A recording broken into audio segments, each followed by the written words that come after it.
Hello, my fellow comic book collectors. I am joined with Mark, and we are going to be discussing a really kind of revolutionary idea. For the last, is it like 30 years, Mark? Yeah, The modern age? Yeah, modern age has been going for 30 years. Okay, we were kind of talking about this, and I think it's been too long, where we really, sometimes you don't realize what age you're in until you're out of those ages. And one thing that we always can see is the origin of ages. So with the golden age, it was the whole concept of, laissez-faire. The writers could do whatever they wanted, the artists could do whatever they wanted, the publishers could do whatever they wanted, and they were just they could produce whatever crazy stuff they wanted to create. And that led to some backlash where, people got concerned that comics were too violent and were corrupting children. And then, if you watched any of my videos, you've heard me go on about the seduction of the innocent and how that ended the golden age. There was that critical event within a few months of that book being released that really criticized comics. Well, it ended the golden age. Then we got the Silver Age, which was really the Comic Code Authority that had launched that Silver Age. And the Comic Code Authority basically really changed the way comics were done. They went from being several hundred different publications to being only a few. It really cut the market by a tenth. So we're sort of mid to late 50s here, aren't we? 56. 50. Yeah, this is mid 50s, like 55, 56 kind of era. And so that's Silver Age, beginning of Silver Age. And the Silver Age was kind of marked by kind of comics that really couldn't, at the beginning of it, they really didn't know where to fit. They couldn't do the horror because a lot of it would just get censored out. And they didn't know what to do. But superheroes made their kind of prominence in the Silver Age. And then we get the rise of Marvel in the 60s. So, and that was kind of like a new golden age for superhero characters, that the rise of Marvel. And then we get into the Bronze Age, because if you look at the 60s, characters were really not very serious. They were it was light stories, fun, family entertainment, almost Disney plus, level. And then it became the Bronze Age, which was marked by a few issues. The drug issue in Spider-Man, where Stan Lee basically said, hey, I'm not going to follow the comic code. And he actually removed the comic code from Spider-Man. And that kind of ended, this was the kind of the mark of the end of the Silver Age and moving into the Bronze Age, which was really about going back to telling stories for adults. So I always think of the of Conan #1 ending the Silver Age. That's another good. I think that's 1970. 1970. Yeah. Yeah. So 1970 kind of marks the end of the Silver Age. Like 69 is considered the last year of the Silver Age. 70 is the Bronze Age. And then we get into the Copper Age, which is really marked by things like TMNT, all these kind of new, it's like a different genre almost that came out of the 80s. Still serious stuff, but different stuff. All these kind of independent publishers that were kind of making their mark in the early 80s. And that led to the Copper Age. And the Copper Age was very successful. It kind of revitalized comics in a lot of ways. And that led to a new age. And what we call it is the modern age, which has been going on for the last 30 years. Well, that's 1991 till now. So it's 31 years, which is insane. It doesn't make sense. So I actually see that there was another age that has to be chopped out. I actually see that there's two ages that we got to kind of talk about. We'll get into what those two are, but the first one being the Plastic Age. And the reason I call it the Plastic Age, and this is kind of a term that I coined, is the idea that each age is marked by a lesser degree of value in the material of the thing. So we got the platinum age, we got the gold age, got silver age, bronze, copper. So it's getting a little less valuable as it's going along. And I think plastic is kind of that pinnacle of not really valuable thing. Like if it's made out of plastic, it's pretty cheap. Okay. And I think it really encapsulates what was the 90s. I consider like early 1991 to 1996, maybe up till 2000, where there's sort of that dying of the plastic age that kind of took up right up to 2000. But I see it as that kind of it encapsulates the plastic age because of the fact that comics were mass produced, and they were produced in a way that was never seen before, with gimmicks, with kind of like, you know, cheap gimmicks that were just appealing to a whole bunch of like collectors and stuff like that. So very plasticky in their way, you know, very little substance behind a lot of the comics that were being produced. So that's kind of my quick rundown of where I came up with this idea of the plastic age and how I can see it as a new age. And I'd like to continue a conversation that we had just before recording this, where we were talking about what was the origins of the plastic age. So actually, you were doing some research on it, and I'd like to hear your research. Yeah, so the research that I was doing was suggesting that one of the reasons for the plastic age was the success of comics in the 80s, particularly series like Secret Wars, which was hugely successful. It was effectively originally done to promote a series of toys, I think.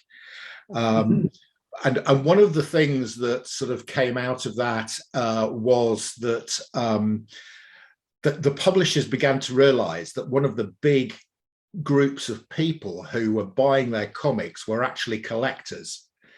You know, so if you produce 4 number 1s in a different format, the collector will buy all 4 of them, even though it's got the same story inside of it.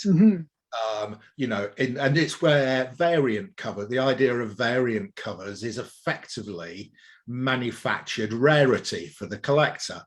You know, an Action Comics number 1 is rare because it's because a lot of them were destroyed. You know, and it just is a very rare thing. You know, your copy of, you know, your one in 100 variant of Berserker number 1 is only rare because it was manufactured with a rarity. You know, it's a cynical exploitation of the collector, and that's what began at the beginning. I think that's what triggered the beginning of the plastic age, was this realization that the collectors could be exploited. Well, it's really realizing that there's another market. So up till then, they really targeted people reading the comics.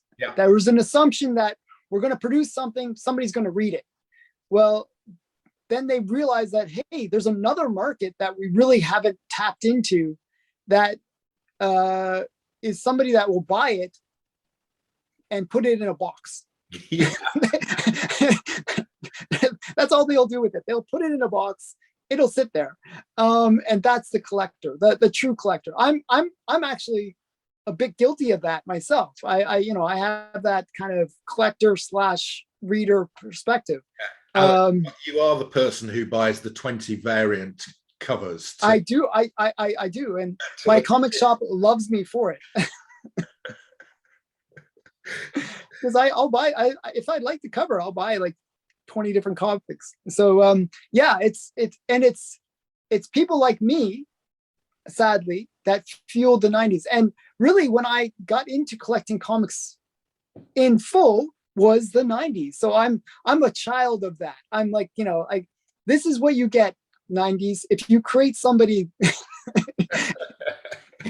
that collects comics, you know, this is the creation. Alan is a product of the plastic age. Yes, I'm made out of like 90% plastic, you know. So so it's one of those interesting ages. One of the things that I heard as an origin to the plastic age was the change in distribution. So one of the things that made the comic code very, very effective was that it basically limited which books could get out into the newsstands. And so at the time, like during the 80s and earlier, like most of the comics that went out were newsstand editions. And if you wanted to publish something, you had to follow the comic code or you couldn't get your book onto the newsstand. But then there was two new distributors that were created in the late 80s, early 90s that basically allowed for the direct market to be kind of flourish. And they really had really low standards for how many comics you needed to order in order to become a distributor, like a retailer. I think the one quote that I heard was that $300 worth of inventory, you just had to order $300 worth of comics and you could be a distributor. Not distributor, retailer. So what happened overnight, you had like hundreds and thousands actually of these, mom and pop comic shops opening up overnight.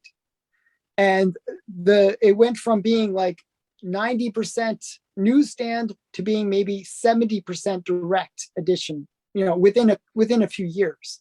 So, and then there was a new thing that kind of happened in the 90s that really kind of people don't really appreciate, and was that in the 90s, because you have all these mom and pop kind of companies, news, like, how you go to the coffee shop and you can talk to friends and, stuff like that. Well, the comic shop became like kind of one of these places that people could go and talk about comics.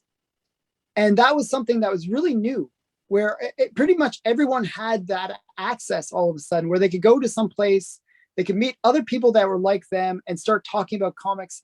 And what that does is it creates hype. It creates, even when we went hunting, remember when we went hunting? It was like, oh, Mark, did you see this comic? Yeah, and yeah, you would buy it because I kind of like encouraged you to buy it, yeah. And you did the same to me. So it's like, we ended up buying twice as much junk that we didn't really need to buy, but it's that influence, right? Yeah. So what I'm saying is like these comic shops kind of had that kind of feel in the 90s. And I'm not sure, was it the same in England where you could go to the comic shop and kind of hang out? Yeah, I mean, I did go to a comic shop in England. There were far fewer comic shops in England. I think you had to do more than £300 to open a store. So there were, comic shops in England still quite rare. There was one in my local town.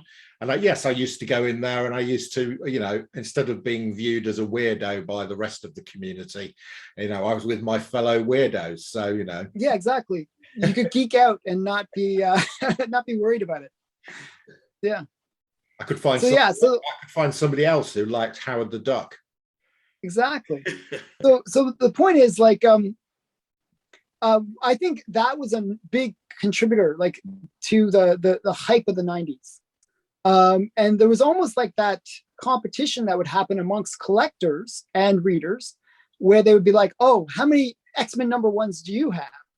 Like, I have like a whole long box, you only got 2? Oh my goodness. There was that whole rivalry as well. And another thing that I felt like kind of happened during the 90s was the rise of Wizard.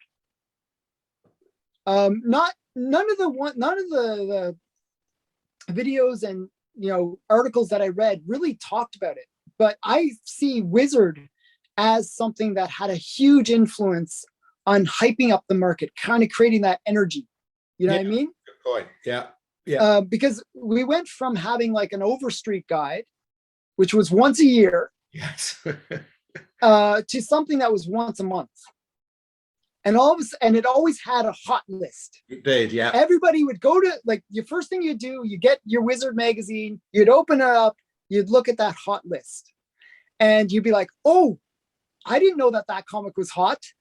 And you'd run over to your comic shop and you'd try to buy it, and it'd be up on the wall already. And with a crazy price. Yeah. Like whatever the hot price was, it's usually twice that on the wall. You know, it's like Spawn 1. Oh, all of a sudden that's up on the wall, $30. It's like, what? It just came out. But it created that whole frenzy, you know what I mean? Where people were like, oh, these comics are hot. They're going up in value so quickly. And, you know, it doesn't matter that there was a million produced of it.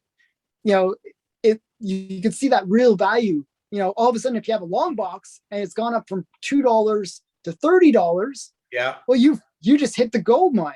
Yeah, well, so there's a couple of other things I think which also happened, which sort of helped to create this amazing bubble.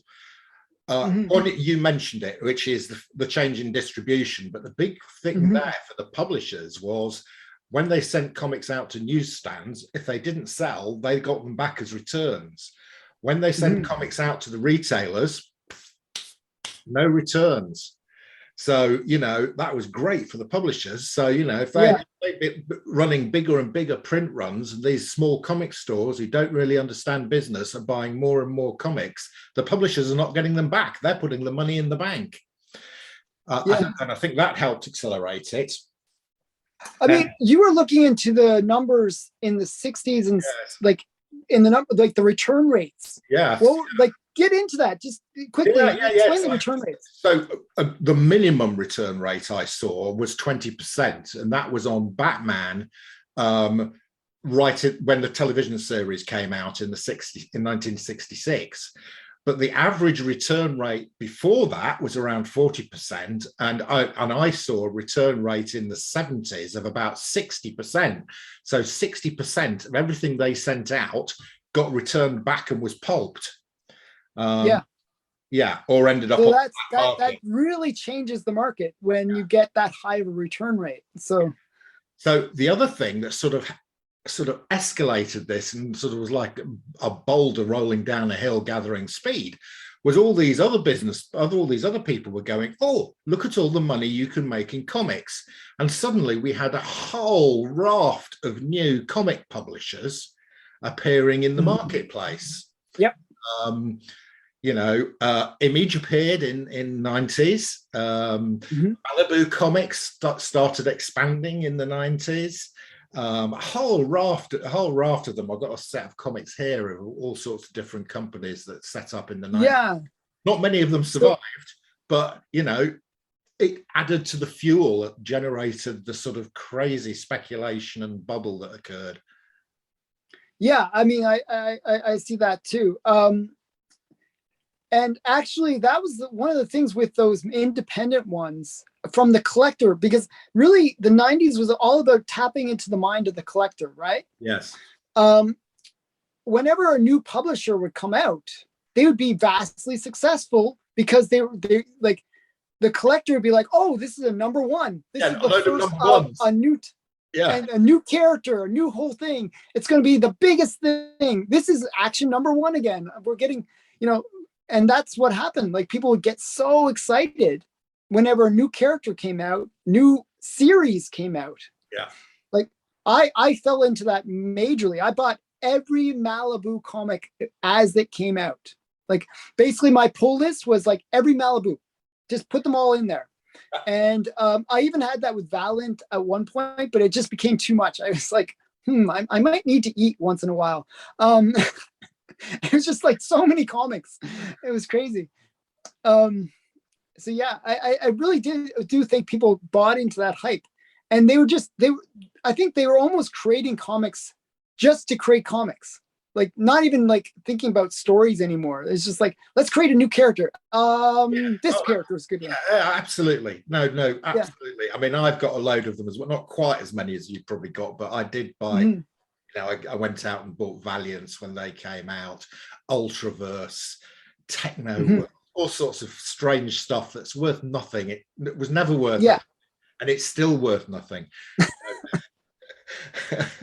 So, you know, but yeah, it was quite fun at the time, and it was hyper.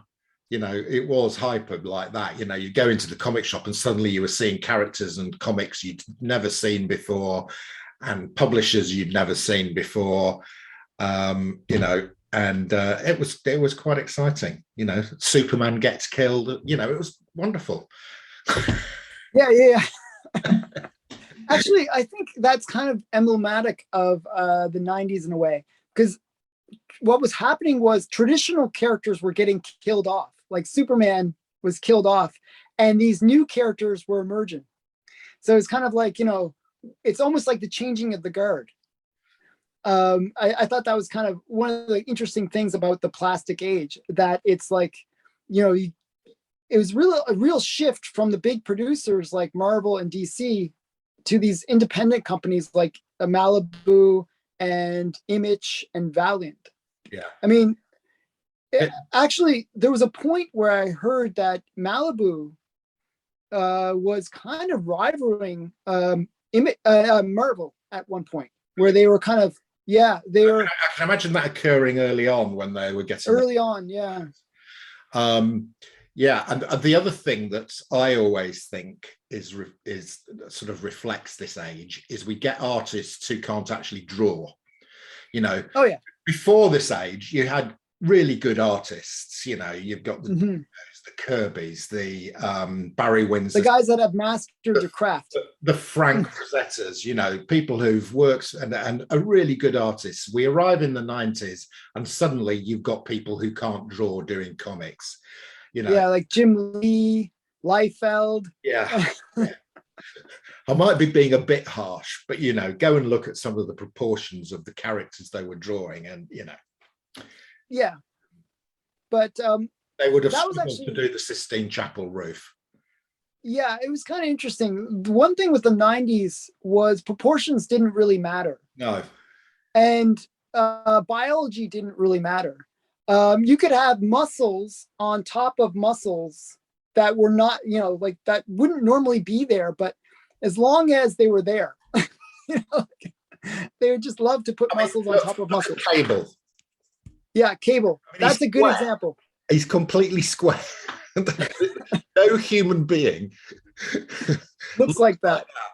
I don't care how long you've been at the gym and how many steroids you're taking, you don't look like that. Yeah, I mean that's X-Force is one of those typical 90s comics. Well, this one and the hype around it. This one I think typifies exactly what you're talking about. So this is the second printing. Yeah, so we're on to multiple printings. Yeah, gold. So they did it in gold. The second printing has got a gold coloring on the background. Yeah, yeah. It's just classic. And you've got to put first. There's a big first down here. Because number ones sell. So put first on it. And this is X-Force 1. So it sort of really typifies the 90s, the plastic age you're talking about. Yeah. So I actually think we should continue this conversation on your channel and show some of the 90s stuff so people get a better sense of it. So how about we wrap it up for now on this channel, and we're going to show some kind of fun books on Mark's channel. Okay. And I'm going to talk a little bit more about what I see as the comic that defined the beginning of the plastic age. Okay. So that'll be on your channel. So bye for now, and go over to Mark's channel by clicking the link below, and you'll see part 2 where we'll talk more about the plastic age.